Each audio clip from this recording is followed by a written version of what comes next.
السلام عليكم ورحمة الله وبركاته. maanta waxaan idin sameynaa walaalahayga qaaliga casiir oo isku dardar oo maxay ilmaha iyo dadka waaweyn iyo kulli u fiican khusuusan subaxi ama casarki.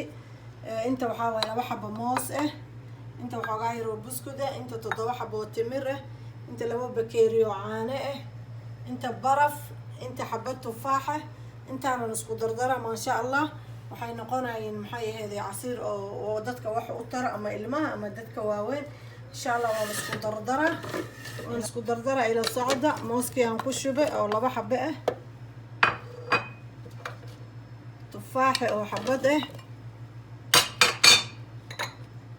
timirta oo 7 xabo timirta ilmaha way u fiican tahay mufiid waaye ilmaha oo maxay ahayd oo dhiiga casku yaryahay timir haddii caano iyo loogu daray rooti iyo maxay ahayd u fiican yahay uu soo celinaa enerjigooda uu soo celinaa.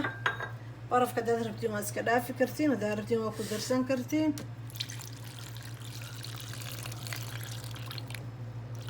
caanihi 2 bakeeri aan ku shubay waan shiidaa. dabcan makiinada sooda ay leedahay soodkeeda maxay ahayd ma rabi inuu iscaajo markaan shiido aan isku soo noqonayna. saxaabi casiirka saanan waan soo shiido saanan ku soo baxa marka intaan ku shubaa insha Allah laag iyo sheer walaalahayga qaaliga garab istaagan iniga baahanahay.